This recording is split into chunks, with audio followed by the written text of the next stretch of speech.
तमाम खबरों का आगाज करेंगे एक बड़ी जानकारी के साथ। बड़ी और अहम खबर से आपको रूबरू करा दें।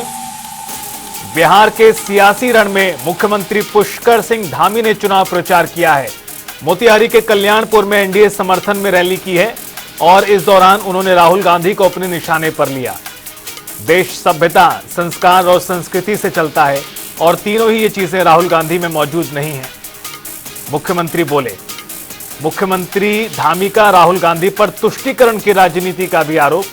तो आज सीएम ने कई जगहों पर चुनाव प्रचार किया है और इस दौरान सीएम धामी ने जहां एक तरफ एनडीए की जीत का दावा किया, सरकार के रिपीट होने का दावा किया, तो वहीं उन्होंने महागठबंधन और राहुल गांधी पर भी निशाना साधा। देश है जो सभ्यता से चलता है, संस्कारों से चलता है, संस्कृति से चलता है, और ये तीनों ही राहुल गांधी के अंदर नहीं है। वो न तो अपने से बड़ों का सम्मान करना जानते हैं, प्रधानमंत्री जी का विरोध करते करते वो आज देश का विरोध करने लगे हैं। आज वो राजनीतिक हथकंडों के कारण से, अपनी तुष्टीकरण की राजनीति से, उनका जो महागठबंधन है वो स्वयं है, वो सनातन संस्कृति का भी जो है उपहास उड़ाते हैं, छठी मैया का भी उपहास उड़ाते हैं, और हमारी जो बहन बेटियां, माताएं कठिन व्रत, निर्जला व्रत रखती हैं, उसका भी उपहास उड़ाते हैं। ये हमारी संस्कृति का, हमारी मातृशक्ति का घोर अपमान है और बिहार की जनता आने वाले चुनाव में निश्चित रूप से इसका बदला लेगी और इसके परिणाम बताएंगे कि इस प्रकार से संस्कृति को बदनाम करना, मातृशक्ति का अपमान करना, किस प्रकार से उनको जो है मैं समझता हूँ कि पूरी तरह से इसका जो परिणाम आएगा वो पूरी तरह से ये दिखाएगा कि ये देश, बिहार की जनता जहाँ से हमेशा संस्कृति और संस्कार दोनों को आगे बढ़ाने का काम हुआ है, वहाँ पर इस प्रकार का अपमान किसी भी कीमत पर बर्दाश्त नहीं किया जाएगा। उत्तराखंड में सियासी हलचलें तेज हो गई हैं। प्रधानमंत्री मोदी के प्रस्तावित दौरे से पहले बीजेपी 31 अक्टूबर से विधानसभा स्तर पर पदयात्रा शुरू करने जा रही है, जिसे पार्टी जनसंपर्क अभियान के रूप में देख रही है। दूसरी ओर कांग्रेस में अब तक जिलाध्यक्षों की नियुक्ति न होने से संगठनात्मक गतिविधियां धीमी हैं। इस बीच कांग्रेस महिला प्रदेश अध्यक्ष ज्योति रौतेला ने बीजेपी पर हमला बोला और कहा कि बीजेपी 5 साल सिर्फ चुनाव की तैयारी ही करती है, जनता के मुद्दों से उसका लेना देना नहीं। देखिए, भारतीय जनता पार्टी तो मुझे लगता है कि पूरे 5 साल सिर्फ चुनाव की तैयारी करती है। उनके पास और कोई काम नहीं, उनको सत्ता में काबिज रहना। उनको लोगों के मुद्दे पे वो क्या काम कर रही है, पहले उसके बारे में बात होनी चाहिए, जिसके बारे में भाजपा बात नहीं करती। रही बात कांग्रेस के जिला संगठन के संगठन सृजन की जो लिस्ट नहीं आई, मुझे लगता है कि आने वाले 2-3 दिन में वो लिस्ट आने वाली है। उसके कुछ इश्यूज थे, उस पर बात मुझे लगता है हो चुकी है और मुझे लगता है कि 1 नवंबर से पहले हमारी जो लिस्ट है वो जरूर आ जाएगी और उसके बाद जो जिलाध्यक्ष उनकी नियुक्ति होंगी, उसका हम लोग जो आगे के कार्यक्रम है वो करेंगे। उत्तराखंड कांग्रेस में इन दिनों कुर्सी को लेकर भारी बवाल मचा हुआ है। बता दें कि प्रदेश महामंत्री नीरज त्यागी और प्रदेश संगठन उपाध्यक्ष सूर्यकांत धस्माना की कुर्सी को लेकर शुरू हुआ विवाद अभी भी जारी है, जिसके बाद अब विवाद इतना बढ़ गया है कि कांग्रेस नेता दिनेश कौशल और नीरज त्यागी एक दूसरे पर थप्पड़ मारने की बात तक कह रहे हैं।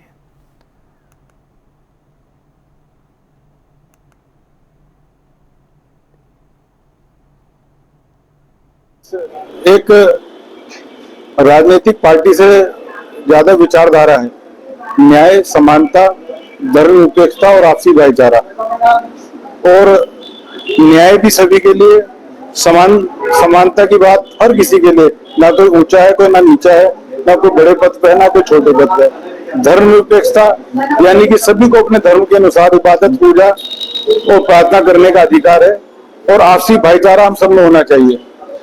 और हम अगर इन कहीं चीजों में छूट रहे हैं, हम दूर हो रहे हैं, तो उसका कारण है कि हम अपनी जमीन छोड़ दिए और हम वीआईपी कल्चर में आ गए हैं, हम कुर्सी पर बैठना शुरू कर दिए। तो पार्टी पदाधिकारी होने के माध्यम से मैं ये संदेश देना चाहता हूं कि हमारे सभी वरिष्ठ नेताओं को, हमारे साथियों को जमीन पे बैठना चाहिए, जमीन पे बैठ के कार्य करना चाहिए और गांधी जी के और नेहरू जी की जो परंपरा थी, जो विचारधारा थी, उसको साथ में लेकर चलना चाहिए, उसे आत्मसात करना चाहिए। मेरा किसी में कोई विरोध नहीं है, सिर्फ एक संदेश है मेरा। मैं एक संदेश देना चाहता हूँ, सिर्फ जमीन में बैठ के काम करो और अपने अहंकार को कम करो, और जमीन पे बैठने से अहंकार जो है कम भी होता है। और अच्छा है हम जमीन के साथ जुड़े हैं, इससे नीचे कोई आसन नहीं है जो हमें बैठा सके।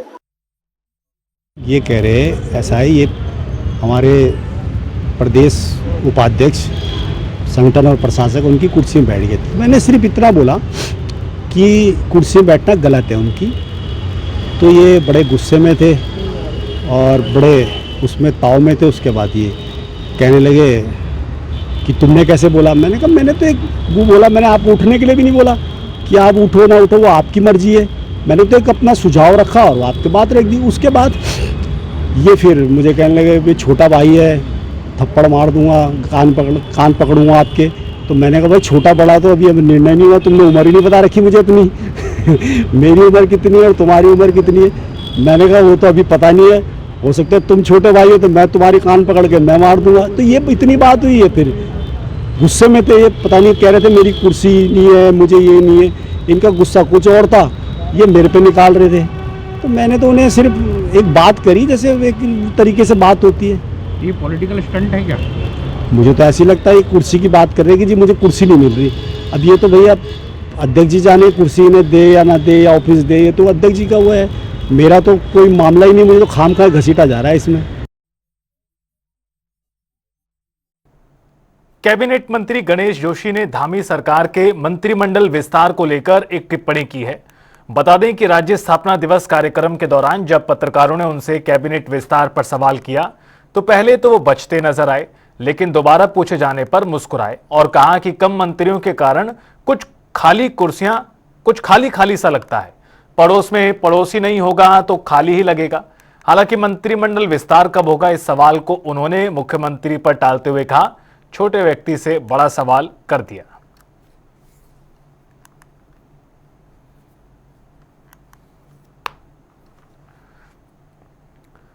रजत जयंती वर्ष में उत्तरकाशी जनपद स्वास्थ्य सेवाओं के क्षेत्र में मिसाल पेश कर रहा है। आपको बता दें कि जिला चिकित्सालय उत्तरकाशी अब पर्वतीय क्षेत्रों का प्रमुख स्वास्थ्य केंद्र बन चुका है।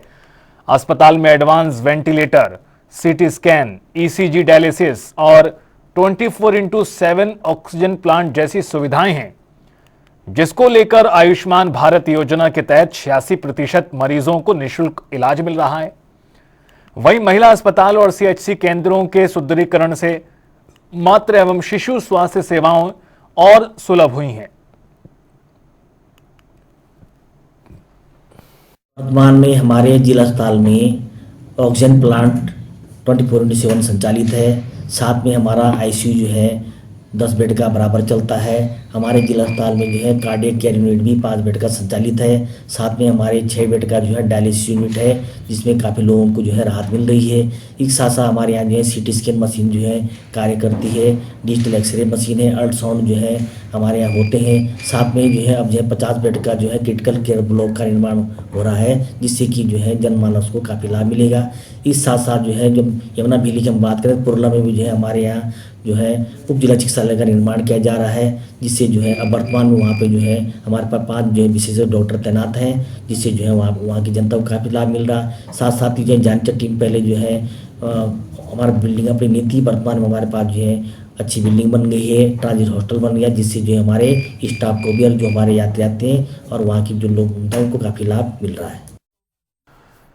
उत्तराखंड राज्य गठन के 25 वर्ष पूरे होने पर पूरे प्रदेश में रजत जयंती महोत्सव हर्षोल्लास के साथ मनाया जा रहा है। हरिद्वार के रोड़ी बेलवाला पार्किंग स्थल पर देवभूमि रजत उत्सव का भव्य आयोजन हुआ है, जिसमें कार्यक्रम की शुरुआत दीप प्रज्वलन और राज्य गीत से की गई। इस दौरान राज्यसभा सांसद नरेश बंसल ने कहा कि उत्तराखंड के 25 वर्ष संघर्ष, संकल्प और सफलता के प्रतीक हैं। उन्होंने विकसित उत्तराखंड के संकल्प पर बल दिया।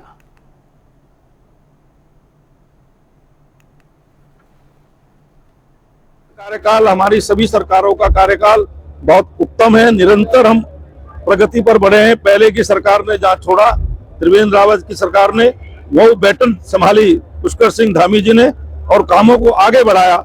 आज हम चारों तरफ 4-4.5 साल के काम में, पहले की त्रिवेंद्र रावत जी की सरकार का भी काम बहुत बढ़िया था, और जब से धामी जी आए हैं तब से हम नित आगे बढ़े हैं। मैंने अभी अपने भाषण में भी कहा है कि चाहे नीति आयोग के सस्टेनेबल डेवलपमेंट गोल हो, उसमें हम प्रथम आए हैं। अभी हम वित्तीय प्रबंधन में हमको हिमालय राज्यों में दूसरा स्थान मिला है। खनन नीति की प्रशंसा हुई है, हमको 100 करोड़ रुपए उसमें पुरस्कार मिला है।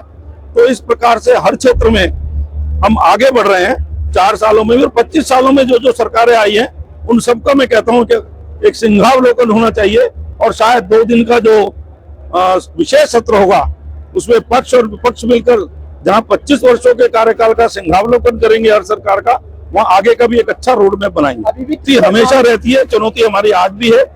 हम जिस मात्रा में रिवर्स प्लान चाहते हैं वो अभी नहीं हुआ है। प्लान रुकना चाहिए, बेरोजगारी समाप्त होनी चाहिए, मातृशक्ति का सशक्तिकरण होना चाहिए, युवाओं को अवसर मिलने चाहिए। ये सारी चुनौतियां हैं और इन सब चुनौतियों को मिलकर निश्चित रूप से इनका सामना करेंगे। 25वां वर्ष चल रहा है, जो रजत जयंती वर्ष है ये पूरे प्रदेश में भव्य तरीके से आयोजित किया जाएगा।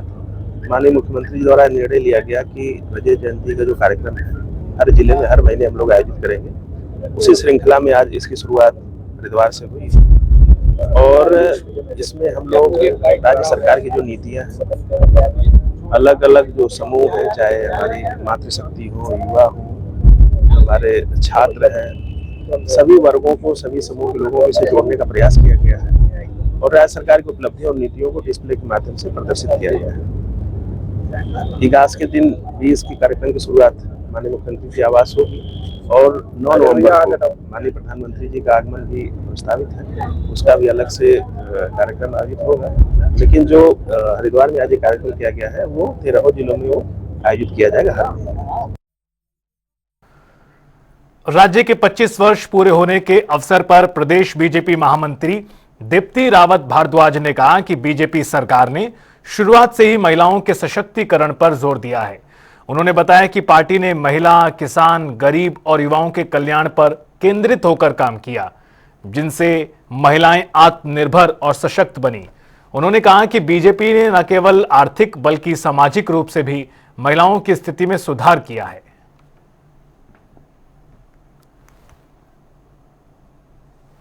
कि हमारे लिए, जैसे कि प्रधानमंत्री जी हमेशा कहते हैं कि उनके लिए 4 जातियाँ, भारतीय जनता पार्टी में काम करने वालों के लिए जिस प्रकार से दूसरे लोग अलग अलग जातियों की बात करते हैं, वो बात, और हम बात करते हैं केवल 4 जातियों की, वो है महिला, किसान, गरीब और हमारे लिए युवा। ये हमारे लिए 4 जातियाँ हैं। तो इन्हीं पर फोकस हमारे इस जो आयोजन रहेंगे, इस टाइम भी रहेगा कि कैसे हम महिलाओं के लिए, हमने इन 25 सालों में कैसा काम किया है, और बहुत सारा काम हुआ है। आज से 25 साल पहले जो पानी दूर से लाया जाता था, आज घर में नल का है, घर में जल आता है, घर में नल है।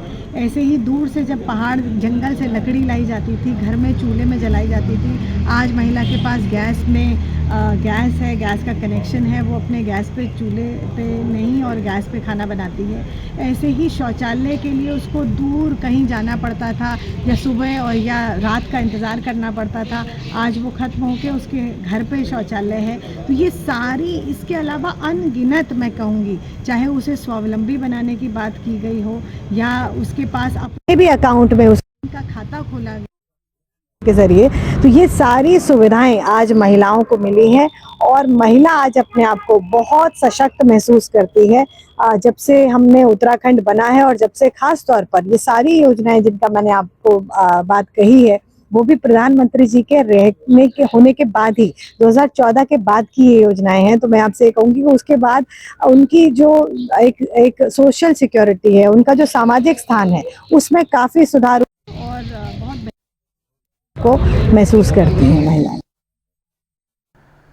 उत्तराखंड मुक्त विश्वविद्यालय हल्द्वानी में आज से उत्तराखंड की भाषाओं पर 2 दिवसीय राष्ट्रीय संगोष्ठी की शुरुआत हुई है। बता दें कि ये आयोजन मुक्त विश्वविद्यालय उत्तराखंड भाषा संस्थान और केंद्रीय हिंदी संस्थान के संयुक्त तत्वाधान में हो रहा है।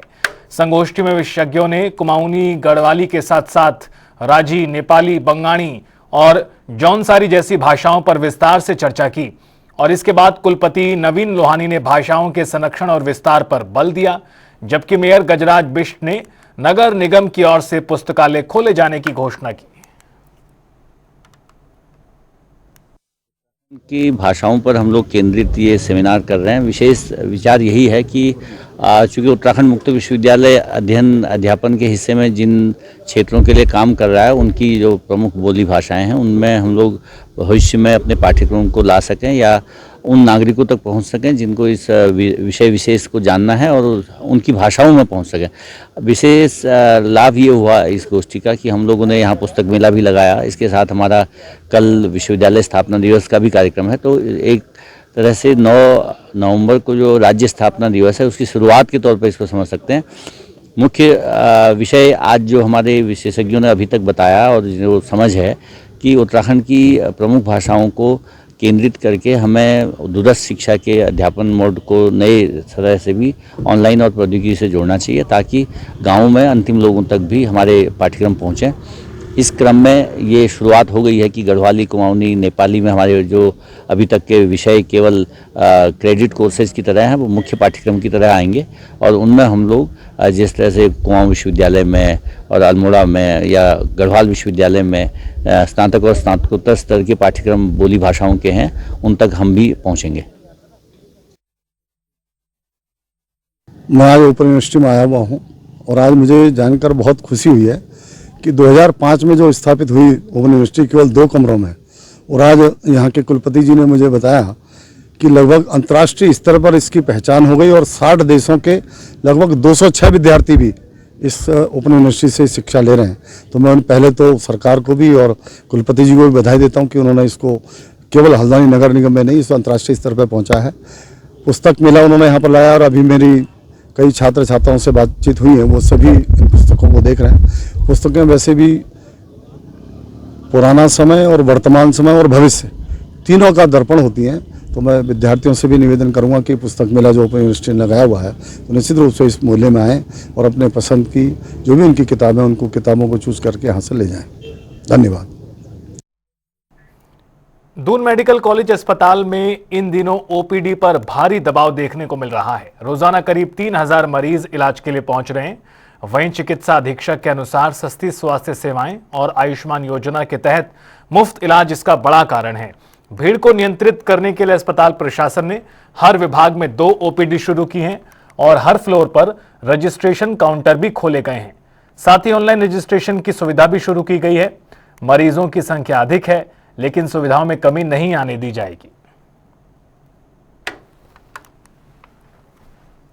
ये इश्यू तो जैसे जैसे हमारे वर्कलोड बढ़ेगा ये आएगा ही आएगा। इस वक्त हमारे जो ओपीडी है लगभग 3000 की ओपीडी हो रही है पर डे की, लगभग 3000 तक पहुंच गए हैं हम लोग। 3000 ओपीडी का मतलब है कि 6 घंटे के अंदर एक बिल्डिंग में 3000 प्लस उनके 3000 अटेंडेंट मान लें तो 6000 लोग इकट्ठे हो जाते हैं। अगर हम 11 डिपार्टमेंट मान के चले, 11 डिपार्टमेंट में 2 ओपीडी भी चलाते थे तो 22 डिपार्टमेंट लगभग होते हैं और स्पेशलिस्ट डिपार्टमेंट मिला मिलू के 25 डिपार्टमेंट। तो आप हिसाब लगा लीजिए कि पर डिपार्टमेंट में कितना वर्कलोड है। तो इसमें मरीजों को वेट करने की तो रहेगा ही, क्योंकि ये तो बढ़ता जाएगा। हमारा जो सुविधाएं जो हम दे रहे हैं वो काफ़ी अच्छी दे रहे हैं। मरीज को कम खर्चे में और मुफ्त में ये सुविधाएं आयुष्मान के थ्रू मिल रही है, जिसके कारण हमारी ओपीडी की संख्या बढ़ती जा रही है। ये आए दिनों में हर हफ्ते हम ये कहते हैं कि आज हमारा हाईएस्ट क्या है, तो कभी 3000 होता है, 3000 से 100 आगे निकल जाता है, 200।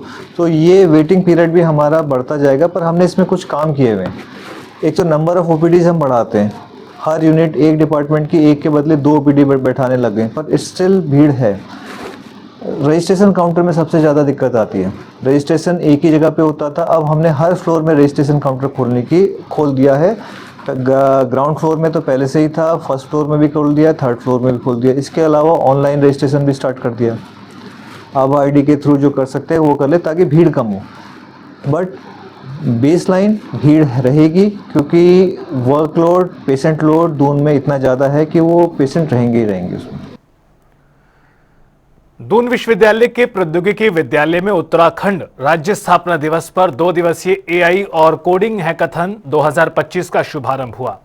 इस दौरान तकनीकी सचिव डॉक्टर रंजीत सिन्हा और कुलपति सुरेखा डंगवाल ने उद्घाटन किया, जिसमें 14 टीमों के 56 प्रतिभागी अपने इनोवेटिव प्रोजेक्ट्स से तकनीक के नए आयाम गढ़ रहे हैं। रजत जयंती मना रहे हैं 25 वर्ष की।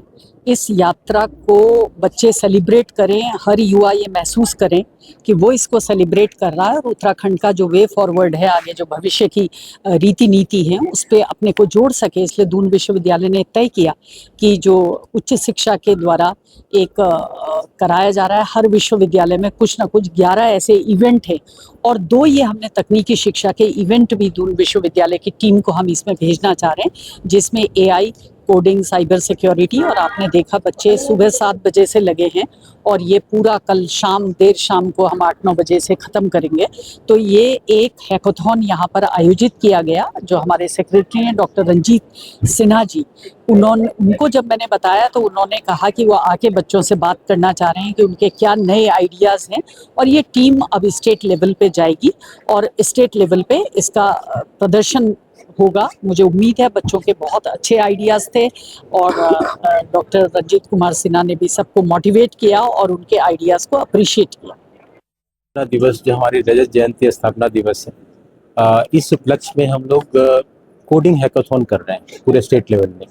सारे यूनिवर्सिटी से, सारे इंजीनियरिंग कॉलेज से बच्चे आएंगे, उन टीमें आएगी और उन टीमों से फिर JBIT हमारी इंजीनियरिंग कॉलेज है, वहाँ पर 48 घंटे लगातार प्रॉब्लम सेट पे काम करके बच्चे अपना सॉल्यूशन प्रोवाइड करेंगे। उसमें फिर सिलेक्शन होगा first, second, third. Doon university का इंटरनल ये हैकाथॉन है, इसमें से 3 टीमें सेलेक्ट की जाएंगी और वो स्टेट लेवल जो हैकाथॉन होगा उसमें पार्टिसिपेट करेंगे। और हमारे बच्चे यहाँ पर जिन जिन प्रॉब्लम्स पे काम कर रहे हैं, हेल्थ केयर हो गया, साइबर सिक्योरिटी हो गया, एग्रीकल्चर हो गया, पॉल्यूशन हो गया, तो बच्चों ने जिस तरह से प्रॉब्लम सेट पे काम कर रहे हैं और जिस दिशा में सोच रहे हैं, इट्स एक्साइटिंग। इसमें काफ़ी मुझे अच्छा लगा जिस तरह से सोच रहे हैं प्रॉब्लम्स पे। ये उनका डोमेन नहीं है, हेल्थ केयर उनका डोमेन नहीं है, but they are thinking in a different direction. It's exciting. देखते हैं और मुझे उम्मीद है कि दून यूनिवर्सिटी के बच्चे जो टीमें जाएगी वहाँ जरूर स्टेट लेवल हैकाथॉन जीत के आएगी। उत्तराखंड के सितारगंज से एक घटना सामने आई है, जहां राजकीय महाविद्यालय सिसोना में कॉलेज प्रबंधन से नाराज छात्रा पेट्रोल लेकर कॉलेज की बिल्डिंग पर चढ़ गई और इसके बाद सूचना पर पहुंची पुलिस और प्रशासन में हड़कंप मच गया, हाथ पांव फूल गए। काफी समझाने के बावजूद छात्रा नीचे उतरने को तैयार नहीं हुई, जिसके बाद महिला पुलिस ने सावधानीपूर्वक उसे नीचे उतारा। छात्रा का आरोप है कि हाईकोर्ट के आदेश के बावजूद कॉलेज प्रशासन अध्यक्ष पद का चुनाव नहीं करा रहा है।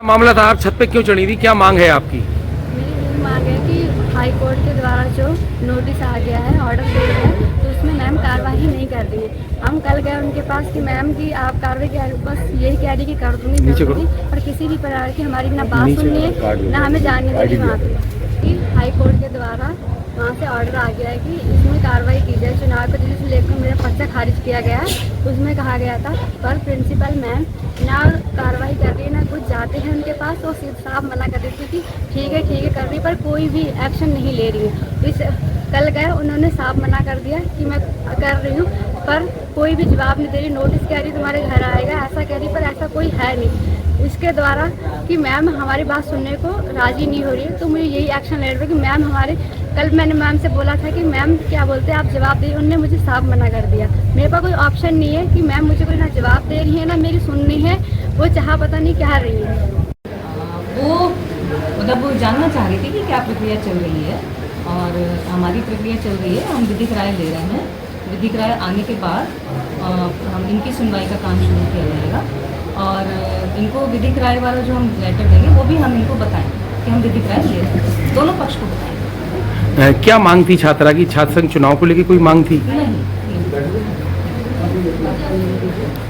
छात्रा को उतार लिया गया है ऊपर से?